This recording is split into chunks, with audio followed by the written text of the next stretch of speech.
Okay, you can start. Welcome everybody to the STCS seminar. We are happy to have Professor Amey Bhangale from UC Riverside.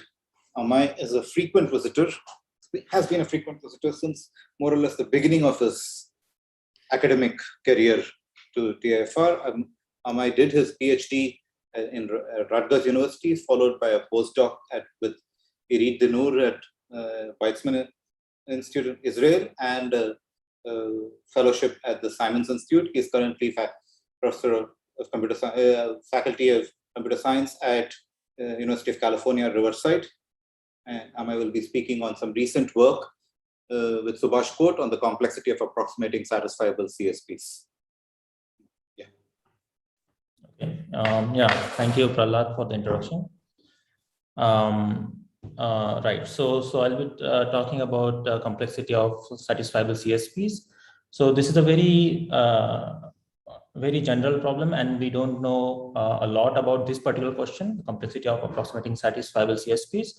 And this talk, I'll focus on one particular CSP, which is linear equations over k-linear equations over non-abelian groups. Okay. And the hope is that the techniques which are used in this work, they can be further generalized to answer the general question about complexity of satisfiable CSPs. Okay, and so this is joint work with Subhash Kot. Okay, so the rough outline is that so on the slides I'll introduce the problem, give motivation, and state the main results in some not in this particular order, but in some order.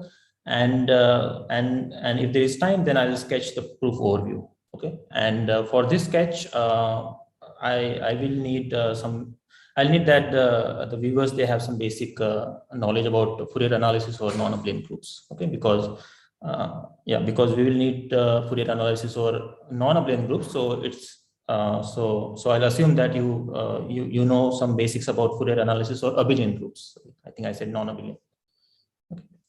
But yeah, if time permits, then we'll do that. Otherwise, we'll just stop. Okay, and feel free to ask questions in between.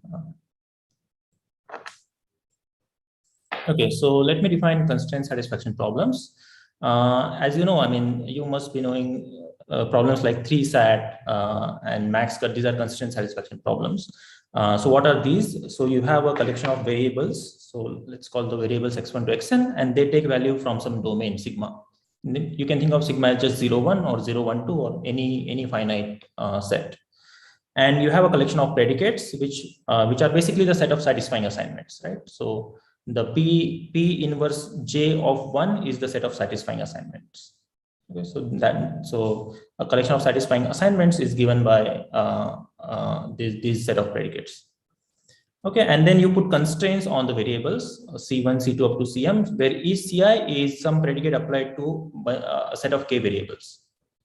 Okay, and then and that's your instance of a CSP. Okay, so it is defined by the variables, the predicates, and then the set of collection of constraints.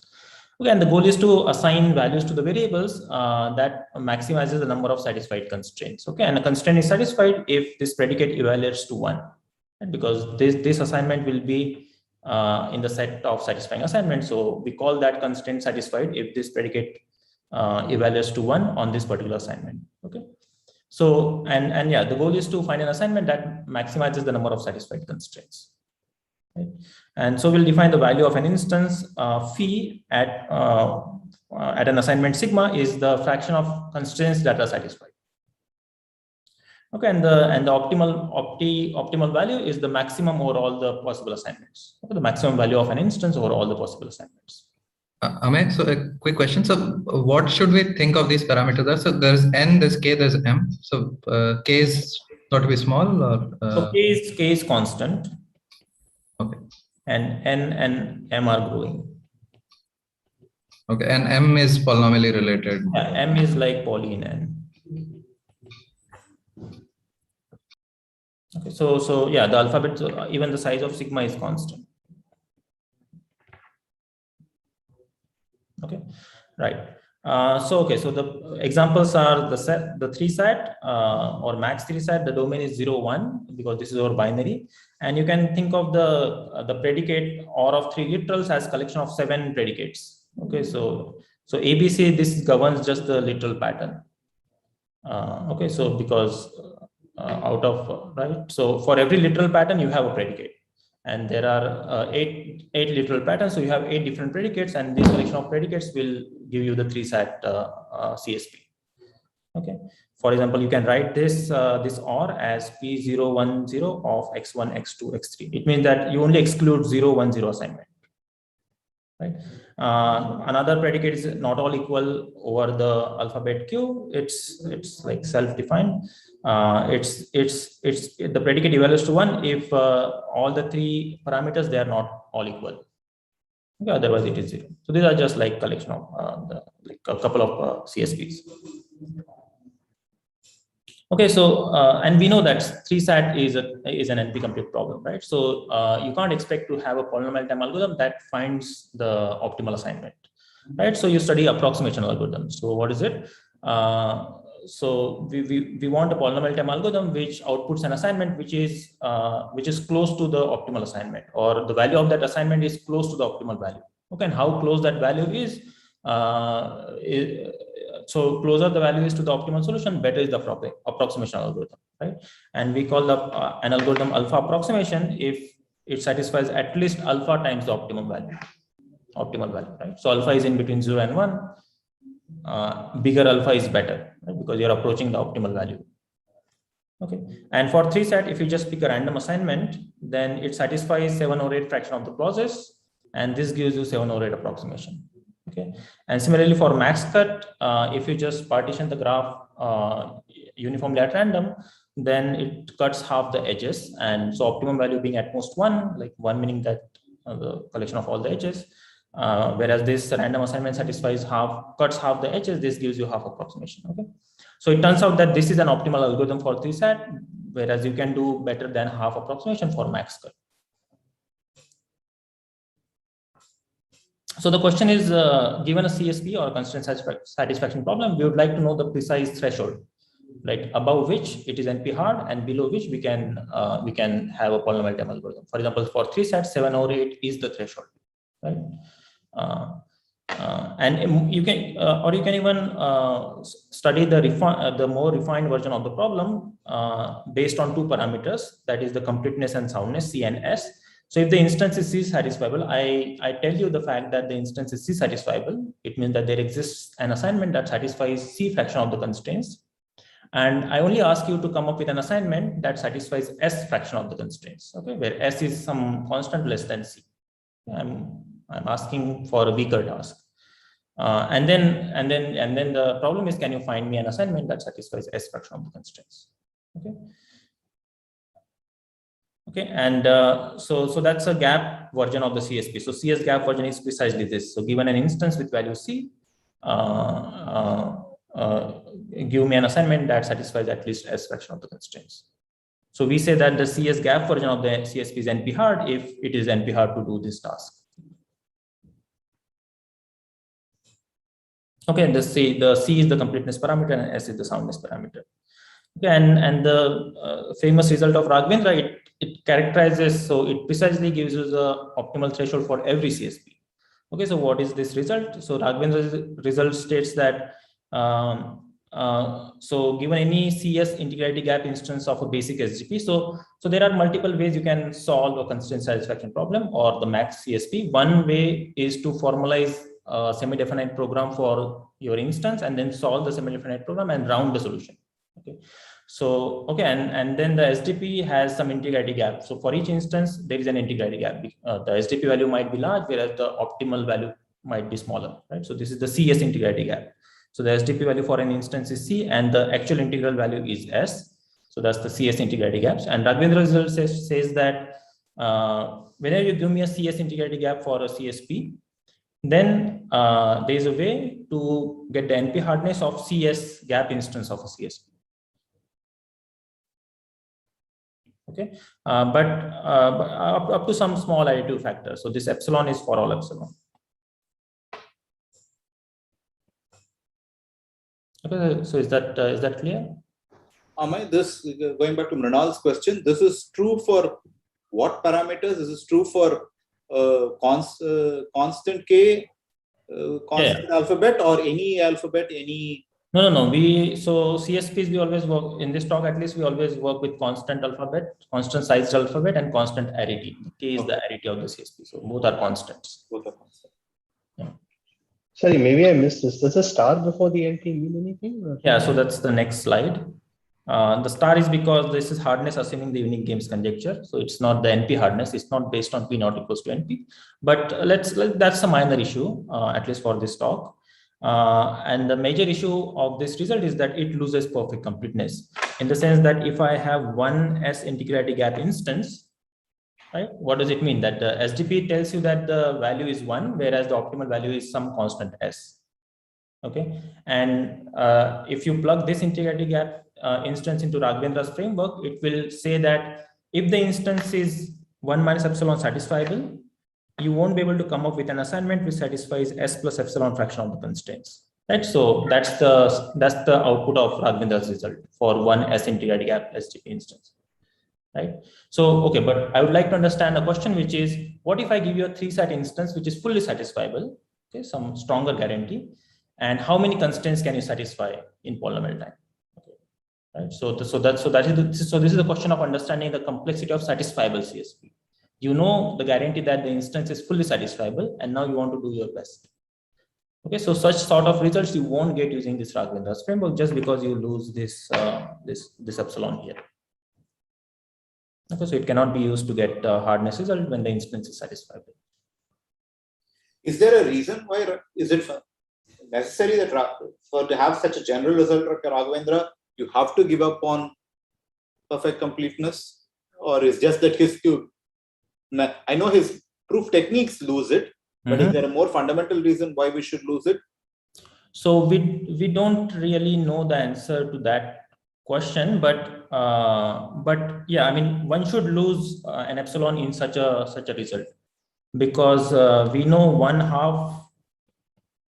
1/2 integrity gap for 3 lin,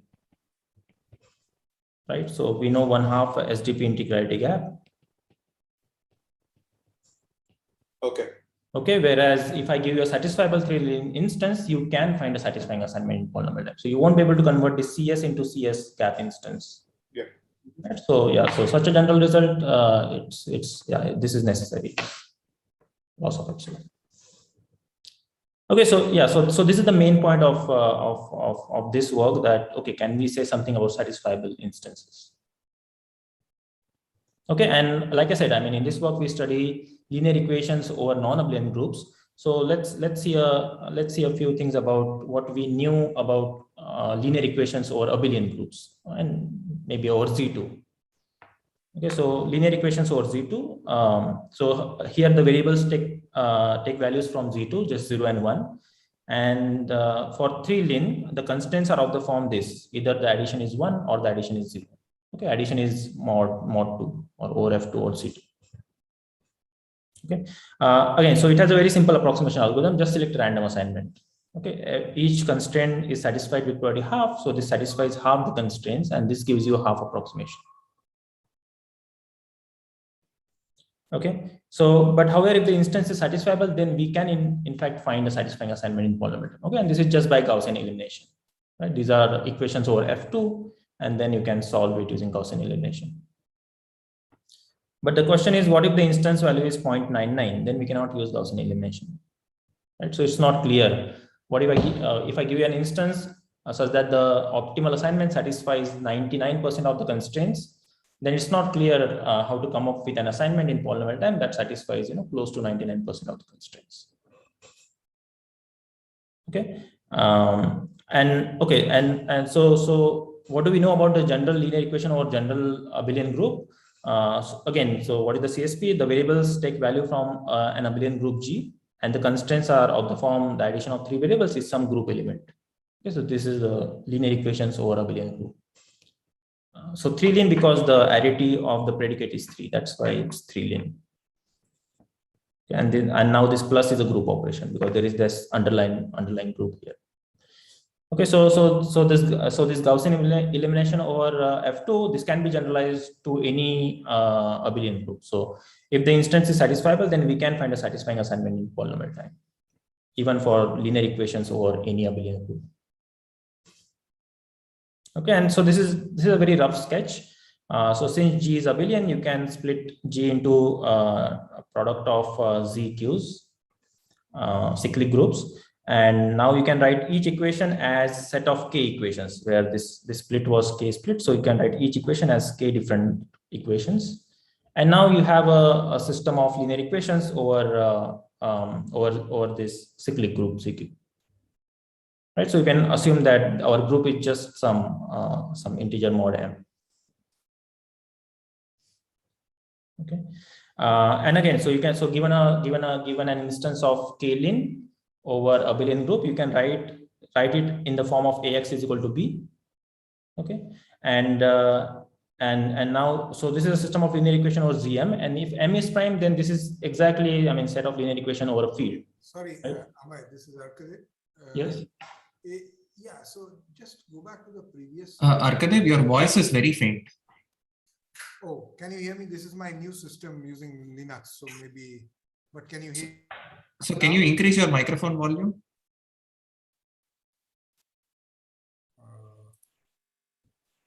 I don't know how to do that. But now it's a little better now. It's a little better now. Yeah. Okay. Yeah. I mean, I just don't take much time. I'm just okay. A bit confused here because so you did this Chinese remit. I mean, you did this decomposition into cyclic groups. Mm-hmm. Now you have to solve. You said k independent things over. I mean, each over ZQI. But how do you know that there is an intersection? No, we know that the original instance was satisfiable. Oh, you've been told that the original system. Yeah. So if the instance is satisfiable, then we are, right? So I mean, the point of this, sorry. Yeah, the whole point of this slide is just you can assume that the group is, a cyclic group. No, but how do you still find? Yeah, now how you find it over a cyclic group? That's this slide. No, I'm saying even if you, sorry, I'm being dumb, but even if you find over one cyclic group, you have cyclic groups of various orders, right? Mm-hmm. So, like, how do you find a common one? You need to find an assignment that simultaneously satisfies this k independent system. Yeah. So each constraint give you k equations, right? Right. And now you pick up the first constraint from each. So the first. So you take the first row from each constraint. That gives you a 3-line equation over ZQ1. Right. By each row is independent. Each row is independent. There's no intersection. You solve the first row, solve the second row separately, and just put them together. I see. Okay. Yeah, these are fresh variables. I mean, you get distinct things for mod Q1, mod Q2, etc. But there is a common thing mod M with these residues. So that's what you would choose. Yeah. So these are like fresh variables. So you solve for ZQ1 independent of what you do for ZQ2, and then just pack it like just. Okay. So Amey, one other stupid question. So I guess here this issue of factorizing and finding out what this decomposition is irrelevant because the group is a constant size group. Sure. Yeah. Okay. Constant size group. So we can just do it because that's our alphabet size, right? Okay, and now so if M is a prime, then you can just do Gaussian elimination because this is like a system of linear equation over a field. And if M is not prime, then you can still diagonalize this matrix. Okay, you can still diagonalize this matrix, and that's all you need to solve the set of linear equations. So so maybe I'll just sketch how do you diagonalize. So say alpha is the smallest element in this matrix. Case 1 is alpha divides all of these things. Okay, over the integer. So if alpha divides all of these blue things, then you just subtract the appropriate multiple of this column and this row, and you get zeros everywhere. Okay, so now you reduced it. I mean, so you just got one row and one column. Nice, like you just diagonalized it. you reduced it by size 1, and then you keep doing it. So, but if alpha does not divide it, then you can, so alpha is the smallest element, right? So if alpha does not divide all of these, then you can just find some element, some column here, and then subtract C1 from C2 and reduce the magnitude of this beta. Okay, so every time you are making progress, either you are just getting one row and one column with just all 0, or you are reducing the magnitude of one of the things. So you're making progress, and if you just keep doing it, you will be able to diagonalize the matrix. Okay. So yeah, so you can solve a set of linear equations over any abelian group if it is satisfied. Okay, and now coming back to the earlier question, what if the system of linear equations is not satisfiable? What if the best you can do is satisfy 99% of the constraints? And in this case, the famous result of Hardness shows that you can't do better than, say, the dumb algorithm of just picking a random assignment. Okay, so if you pick a random assignment, each constraint is satisfied with probably 1/4 size of the group, right? And this result says that you can't do better than this.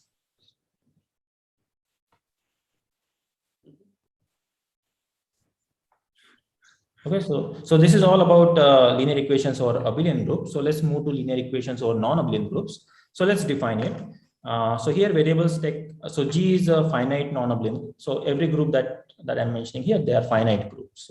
Okay, so G is a finite non-abelian group. So variables take values from a fixed finite non-abelian group G. And now I'm defining the constraint. The constraints are of the form this. So some group element A1, the variable, then A2, then another variable, then A3, another variable is equal to some group constant B. And these dots are the group operations. Okay, so in this case, you cannot reshuffle the variables and the constants. You could get rid of this constant by saying that this is same as A1 inverse B, but apart from this, you cannot really reshuffle the constants. So Amey, there's no, I mean, you can't sort of take an inverse of any of these xi's and so on. Yeah, xi is a variable. Yeah, so you can't. So the way I'm defining the constraints are, you're not allowed to use inverses in the constraints. I see. But it might still make sense, right? To sort of say that I want, yeah. Yeah, it does make sense to introduce constraints which are of this form. Yeah. And in fact, the first time when people studied this thing, inverses were allowed. And our result, we also need inverses, but we can get rid of inverses using the thing. Okay, and like the abelian case, here also you get the same result, exact same result. If the system of linear equations is almost satisfiable, then you cannot do better than the random assignment. So this is similar to the Hardness result, although these two results are different because Hardness result worked only for abelian group and this is for non-abelian groups. Okay, so yeah, like I said, so this particular result, they allowed inverses of variables on the left-hand side of the equations. So they did allow inverses. Okay, and so this was the state of art. So for non-abelian groups, again, this random assignment gives you 1/4 size of. So for non-abelian groups, if it is for abelian groups, there was the stupid algorithm, right? Yeah, stupid algorithm works here too, because no matter what you pick for x1 and x2, there is always a setting of x3 which will satisfy this equation. Right. Because whatever you pick for x1 and x2, this whole thing will be some group element. This will be some group element G. And now you just want x3 such that G times x3 is B, which is, this is same as xi3 is G inverse B. Right. So it's always a setting. Yeah, so that is the reason why the random assignment gives you 1/G approximation, or the probability that each constraint is satisfied is 1/size of the group.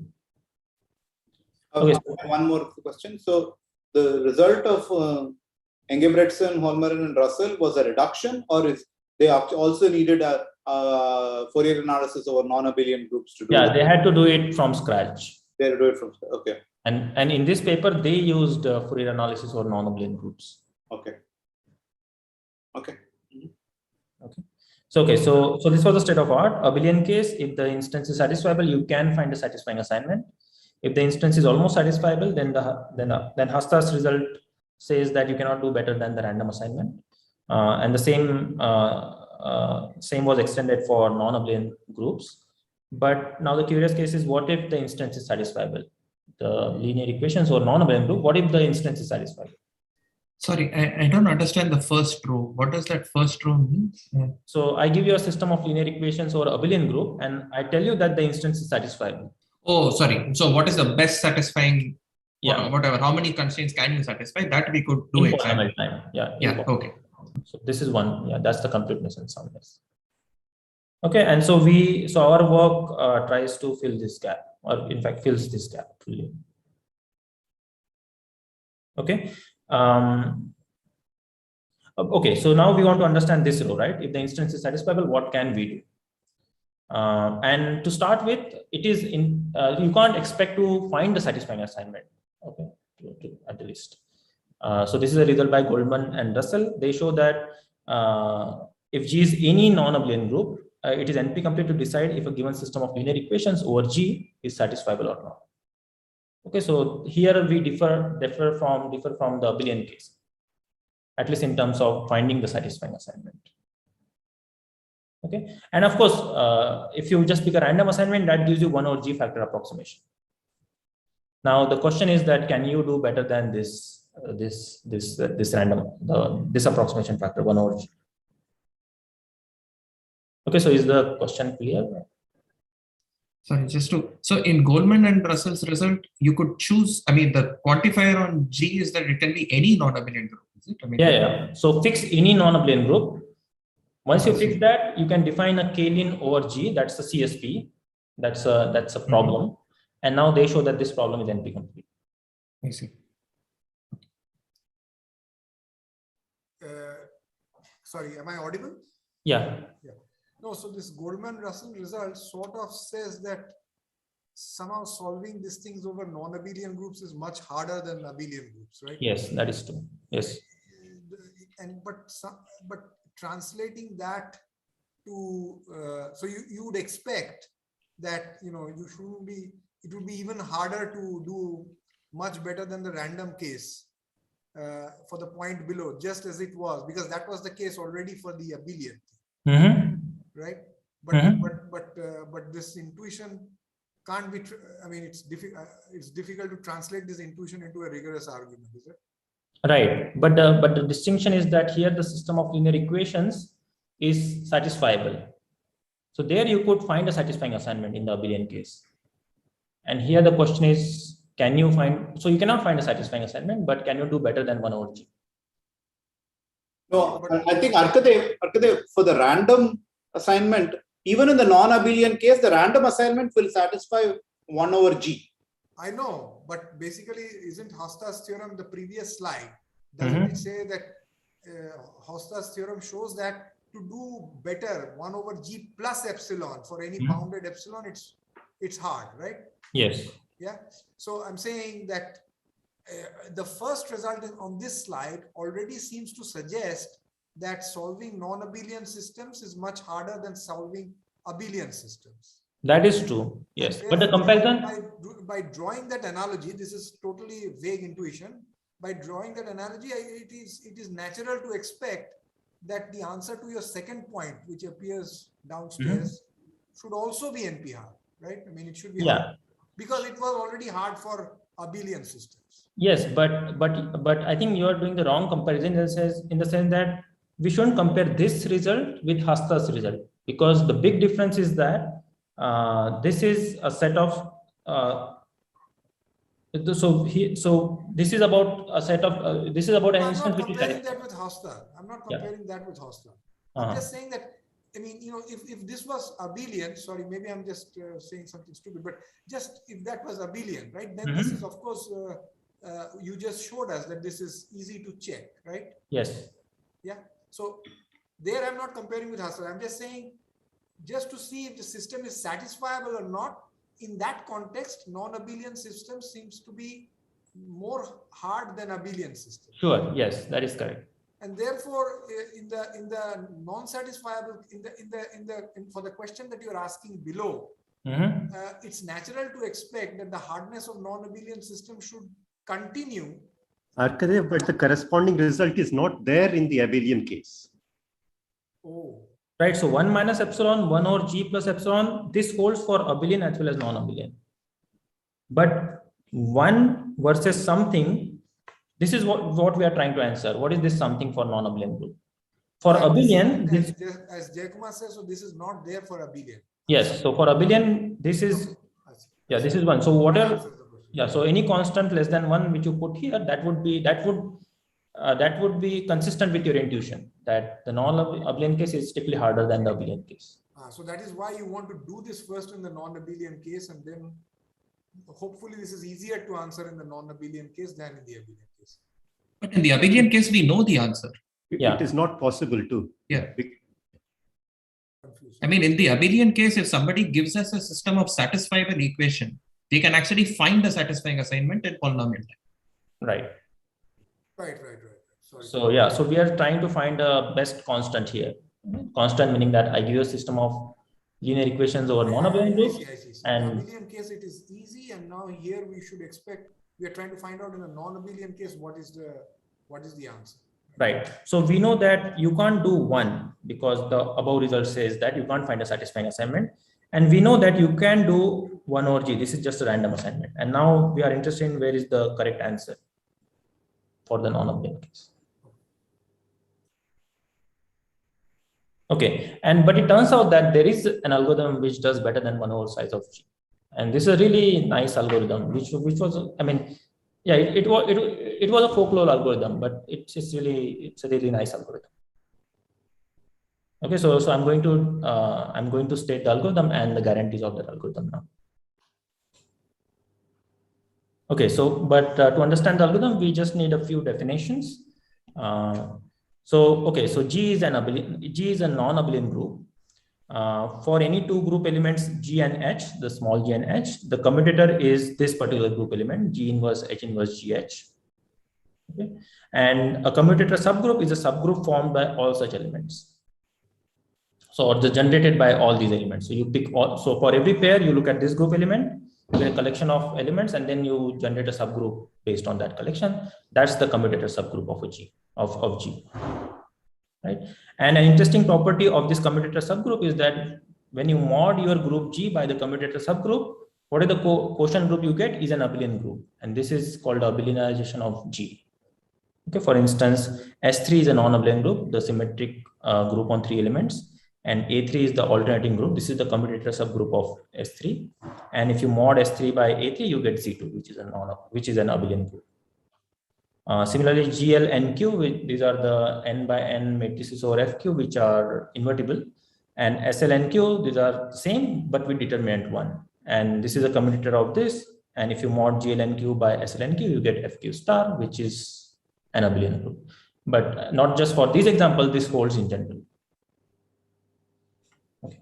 And another important property of this group is this is the smallest group or subgroup, such that when you mod G by this subgroup, you get an abelian group. So that smallest is really important in the algorithm.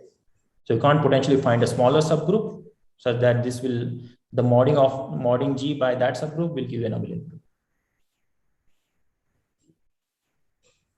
Okay, and so this is the algorithm in one slide. So let me call this abelian group H, which is G mod GG. Now I have a set of linear equations over G, and now I'll convert each equation or each constraint into an equation over H. Okay, how? I'll just replace every group constant by its corresponding coset in this group. Right, an element in H is a coset. So I'll just replace A1 by its coset or the corresponding group element in H. Right, so I do this for every group constant. So there are 4 group constants. I'm doing it for those, and I'll use the variables y instead of x just to make sure that these are the equations over the group H. Okay, and now I get a set of linear equations over H, which is an abelian group.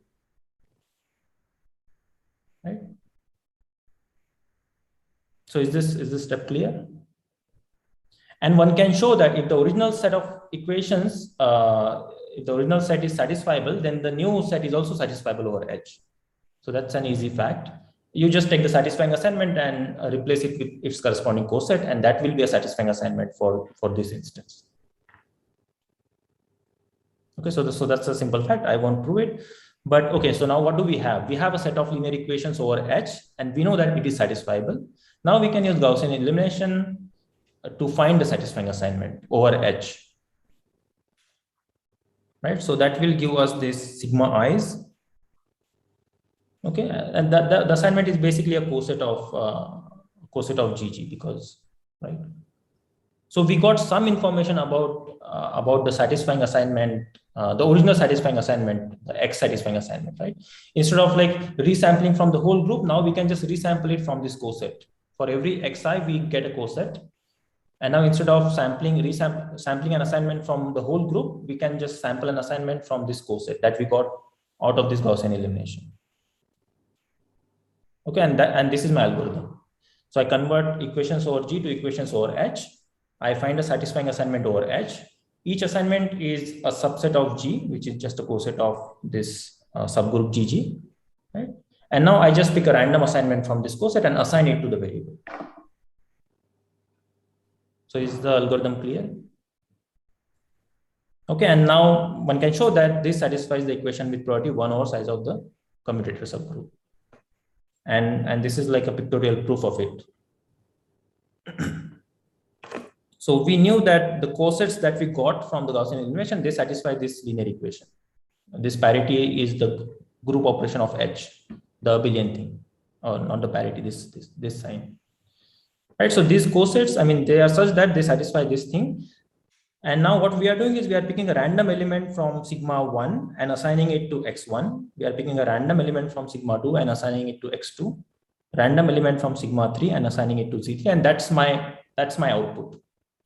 Okay, and here also you can show that no matter what z1 you pick from sigma 1, what z2 you pick from sigma 2, there always exists a z3 from sigma 3 that will satisfy the equation.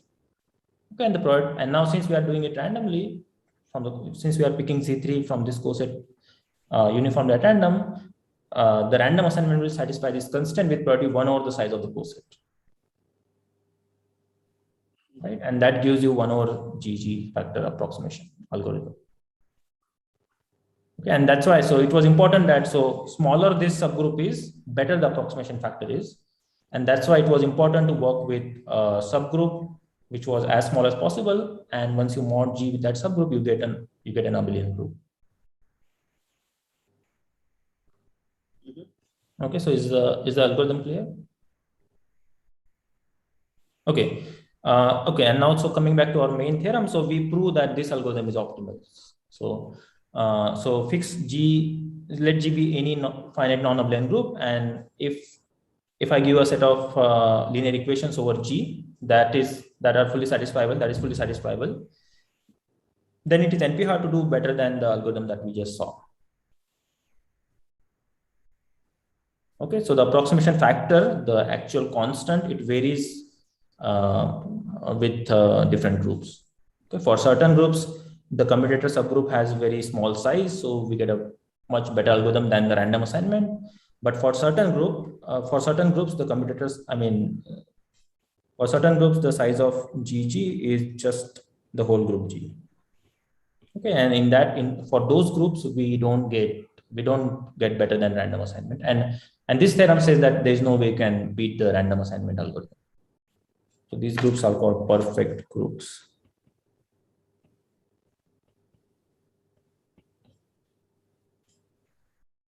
Okay. And yes, this statement is consistent with the abelian case, because for abelian case, this is just 1. Okay, so if you put, so this statement somewhat makes sense even for abelian case. So the point is that this is the exact threshold for satisfiable instances over group, be it abelian, non-abelian, any group. Okay, so is the main theorem clear?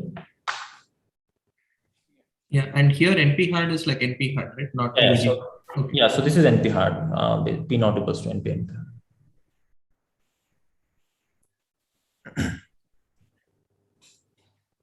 Okay, so yeah, so this result fills this gap.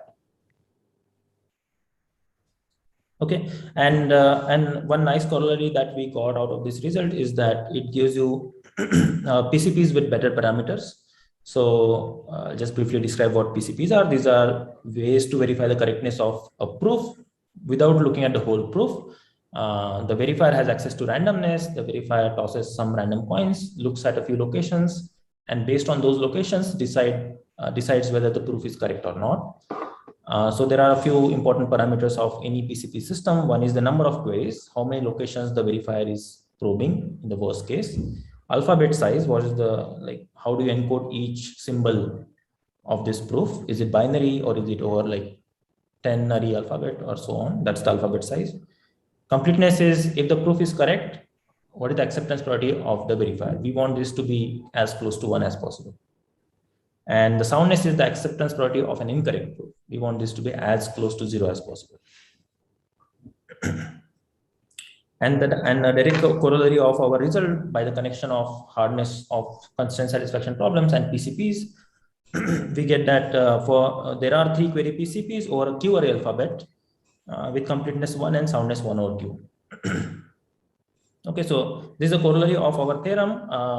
So when we invoke our theorem for perfect groups, we get the hardness factor, which is 1 over the size of the group or the alphabet size, and that's how we get this this PCP thing. I mean this particular PCP. Okay, so just to compare with previous results, so the previous unconditional result, the best soundness was 1 over q plus 1 over q square, and the unconditional was a little bit better than this, whereas we get 1 over q, and this is unconditional. And yeah, if you're wondering what is the correct answer, I think the correct answer would be 1 over q square, but we still don't know the answer. So there is a huge gap between what is known and what is not known. By correct answer is 1 over q square, you say we know we cannot get better than 1 over q square. Yeah, we know we cannot get better than 1 over q square. Probably order, so I don't know.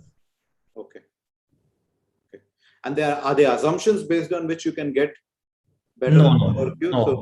No, even if you assume some conjecture like D21 conjecture. Okay. Yeah, even with that, I don't think, yeah. Even with this rich Braverman code? Yes, even with that, I don't think, Okay.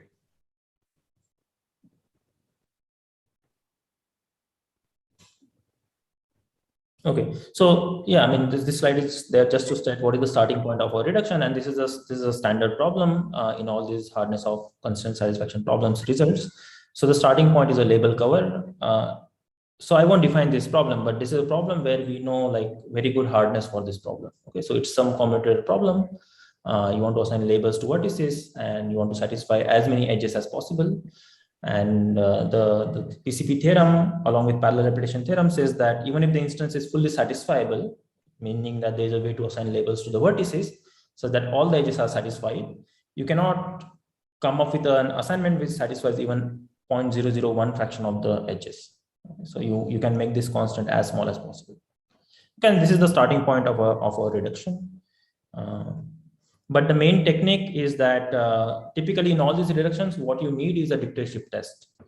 Okay, and so I'm just going to spend like the next 10 minutes on this particular main component in the NP hardness reduction. Okay, so let's start with linearity test, which all of you might know. So we would like to test if a given function is a linear function or not. Okay, a linear function is a function of this form. Okay, and the way we want to test it is we would like to probe f at a very few locations using randomness, and then based on the values of f at these locations, we would like to accept or reject. Okay, and then again we want the same guarantee. If the function is linear, then we want to accept it with very high probability, and if the function is far from linear, then we want to reject it with high probability. And the famous the famous BLR test is this is a 3-query test for doing the linearity testing. So you sample X and Y uniformly at random. Then you set Z to be X plus Y. Okay, and then you just check the obvious condition that is satisfied by these 3 points, that f of X plus f of Y is equal to f of Z. Okay, and the BLR test, the analysis says that this has completeness 1. Linear functions, they are accepted with priority 1. That is clear. And the soundness, the important point is the soundness is 1 over G, 1 over the size of the group. And okay, so but what we need for the reduction is the dictatorship test, which is a slight, which is somewhat different than the linearity test. So dictator functions are functions of this sort. So it just depends on one variable. Okay, so you look at the input, which is a set of n variables, and you just output one fixed variable or the value of the one fixed variable. So those are the dictator functions. And now here we would like to do the same thing. Okay, so given a function, we would like to test whether the function is a dictator function or far from a dictator function. Okay, so I won't define what far is, but you can imagine it's like far in the Hamming distance from any dictator functions.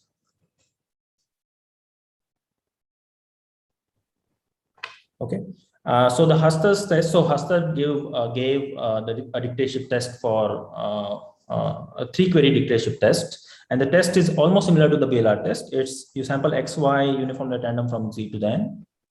Then you set Z to be X plus Y. But here is one main difference that Hardness is doing. So what we do after setting Z is that you resample each coordinate of Zi independently with probability epsilon. So you call it this noise. So once you have Z, you just add some noise to Z. Okay, and then you check if f of X plus f of Y is equal to f of Z. So because of the noise, now dictator functions, they will no longer be accepted with priority 1. But if epsilon is small, they'll be accepted with priority 1 minus epsilon, which is very close to 1. And the main soundness analysis of Hardness shows that if a function is far from dictator, then the acceptance priority is 1 over G. Okay, and why am I saying all these things? And the reason is that these two quantities, they translate into the NP hardness of say 3 lin over abelian group over G. Okay, so if the instance is 1 minus epsilon satisfiable, you can't do better than 1 over G plus epsilon. So that's why the completeness and soundness parameters, you can translate such a dictatorship test into NP hardness result. And why 3 lin? Because this checking looks like a 3 lin constraint. Okay, there are 3 variables, and you are checking some linear conditions on these 3 variables. So that's why this will give you an NP hardness result for 3 lin, and the completeness will be the completeness parameter, and the soundness of this test will be the soundness parameter. So the main point is that one has to introduce noise here. One has to introduce noise here for this test to make sense. And that's why in Hardness result we lose perfect completeness, and this is the reason why we don't have good NP hardness result for satisfiable instances, because this noise just makes life easier. You can control the high degree terms easily because you have this noise. But if you want to get a result with perfect completeness, you can no longer introduce noise in this step, and then the analysis becomes harder. Okay, so the main lemma that we prove is that we show a dictatorship test over non-abelian group, and this is a generalization of the dictatorship test. So you sample X, Y uniformly at random from Z to the N. You set Zi to be Yi inverse Xi inverse, such that the product of X, Y, Z is 1. That's why we set Zi to be Yi inverse Xi inverse. But now we can no longer introduce noise. So we are not introducing noise. So we are not introducing noise to this Z. And we are just checking whether f of X, f of Y, f of Z is the identity of the group. Okay, so and since we did not introduce noise, the completeness of this test is 1, and this was really important because we wanted to get hardness result for satisfiable instances, so we could no longer introduce noise. So that's fine, the completeness is 1, but the main technical contribution is that we show that the soundness of this test is this exact parameter, 1 over the size of the commutator subgroup. Okay, so that is the main technical contribution. So Amey? So Yes. you mean that the soundness is that quantity? What exactly do you mean? You mean if the test passes with probability greater than 1 over the commutator size plus epsilon, then the function is close to a dictator in some sense. Is that what? Yes, precisely. Yes. Okay. Okay. And are you also going to show me why? So in the case of in the case of solving satisfiable, 1 over the size of commutator group came as a natural number there. That was. But here, is it clear that there is there is some sort of random or easy way to satisfy 1 over size of GG is a natural number that comes? Yeah. So why this number comes is so this is the end of my talk. So I'll probably spend a couple of minutes to explain why this number comes into the analysis. But okay, so I'm going to say a few things about representation theory now. So we are working with this non-abelian group G, right? So for every non-abelian group, you can study its irreducible representations. Okay, and the representation can have dimension 1, 2, 10, 100, whatever. Okay, and the number of irreducible representation of dimension 1 in G, irreducible representation of G of dimension 1, this quantity is size of G or size of the commutator.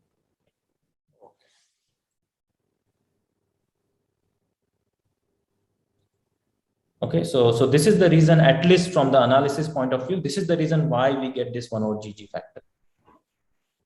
You can verify, I mean, if G is an abelian group, this quantity is 1. So this checks out because all representations of any abelian group, they have dimension 1. So this checks out, and this is the reason why we get this 1 over GG factor. No, my question was, this comes in the analysis. My question was even more simpler. Can I give you things which are very far from dictators, but satisfy the test with probability 1 over GG? Or even for that, I need a little bit of representation theory to even hook up that function. Yeah. So even for that, you would need a little bit of representation theory. So to answer your question, yes, this statement is tight in the sense that there are functions which are far from dictators, but they can pass this test with 31 over GG. Okay. Okay. So to analyze this test, so we do Fourier analysis on non-abelian groups, and okay, I wanted to say a few things about it, but I don't think we have time to do that. And yeah, I mean, that seemed like a natural choice, just because the answer we are looking for has something to do with the number of representations of dimension 1. So one could do. Sorry? How much time would it take? I mean, for you to tell us that part also. Oh, probably 20 minutes or something.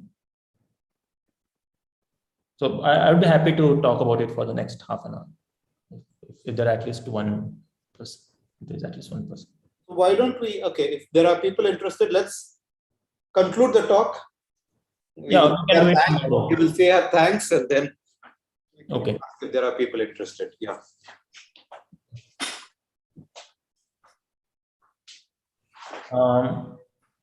So the inspiration of this analysis, it came. No. So you are going to be concluding the talk shortly. Yeah. This is the. Fair enough. Okay, good. So I just want to say I just want to throw a few words. Without saying a lot of things about it. So the inspiration of this analysis came from this notion of quasi-random groups. So what are these groups? These are the groups where the dimension of every non-trivial representation of G is large. Okay, so there is a trivial representation which has dimension 1, which is constant 1. But after that, the representation has dimension at least some large constant D. So these are called D quasi-random groups. And Garver showed that so in quasi-random groups, every product-free subset is of very small size. It's sublinear in size. Whereas in every abelian group, you can find a product-free set or some free set of size constant in the group size. Okay, so this is the main deviation difference between abelian group or in general any group and quasi-random group. So in quasi-random group, you cannot have a product-free set of large size. So product free set is a set where you have x, y, then x times y cannot be in the set. So for every pair x, y in the set, x, y should lie outside the set. Okay, so so the main analysis implicitly in our differential test analysis, we somehow use this particular quasi randomness of a group, and that's why that's why we could analyze the soundness of the test. Okay, so just to conclude, so this settles the inapproximability of 3-lin or non-abelian group, and the same proof also works for k-lin or non-abelian groups. And like I said, initially there were group constraints here, and we used inverses in defining the constraint satisfaction problem. But in the upcoming work, we can even get rid of the constants as well as the inverses. So the constraints just look like just product of 3 variables is some group constant. So even for these simplified CSPs, the same hardness result holds.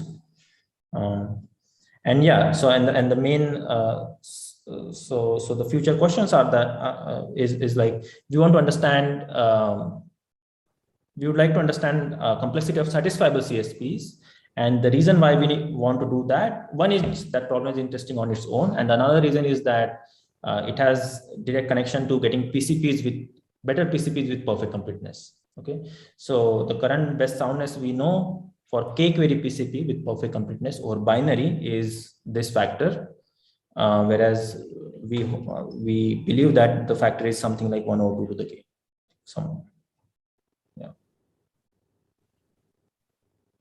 Some very small factor here over 2 to the k. So there's a huge gap between the known soundness and the lower and upper bound. And so the hope is that can these techniques help you get better inapproximability result, and using that, can we get better PCPs? Okay, so I'll conclude talk. Any further questions? So I have a question. Can you hear? Yes, Hari. Yes. Oh, yeah. So that in this result of Gowers that you mentioned, that 8/9 is there, is that also, does that like have relevance in the results that come in this context, like the results you have in that context, or that 8/9 is not important? No, so 8/9 is not important. So yeah, so this particular 8/9 is not important. What was important is that this size is much smaller than the whole group size. I see. Right. So as you increase this D, the D quasi-random group, you get better and better bound. So that was the only thing that was needed in our analysis. I see. Okay, thank you. So I have a question. So this, now that you're dealing with PCPs with perfect completeness, how does this give you better results for the not all equal predicate, or for the covering complexity of not all equal, which will in turn result for coloring results? Do we know anything? So yeah, so I do not know, but at least for coloring, you work with 2 or CSPs, and these techniques, I mean, at least we don't know. I mean, in general, we don't know how to argue about 2 or CSPs. We know better. I mean, we know much more about 3 or CSPs, but for 2 or we don't know. But yes, for not all equal, I don't know. Probably not all equal. I mean, there's nothing non-abelian there. What is the not all equal condition is you can just define it using abelianness or just some. So I don't think. So I don't know the answer to that question. Probably these techniques can help. Even for 3 or can we actually push the current best coloring results? Make it right now it is 2 to the. This is I'm talking about Cosets result. Can you actually improve it to n to the epsilon, 2 versus n to the epsilon? Is there a hope? So yeah, so those kinds of results, they need some other thing. They need to reduce the reduction size. So that is completely. So I think that is incomparable with this kind of reduction. So we don't really care about the blow up as long as it's polynomial. But in order to get better and better coloring results, what you care about is the size of the reduction. So okay. Okay. Any further questions for Amey? Okay, let's thank Amey again. And we'll possibly take a, if the, Amey, you would be able to give a few more details to people interested as. Sure, yes. Yeah. Even with sets of size 1 or 2. Sure, yeah, just one. Okay, so I'll leave the link on. Let's take a few minutes break. Those who want to stay can stay on. So I just want to confirm one thing. There is no class after this, right? No. On Tuesdays, there are no classes. Okay, good. There's a class after this. But you can possibly stop the public. You can stop the recording of the talk. Okay, so then I'll take the stream offline. Yeah, let's take. Okay, sounds good. Right. So it's 5:06. We'll resume at 5:10. Let's give it a 4-minute break.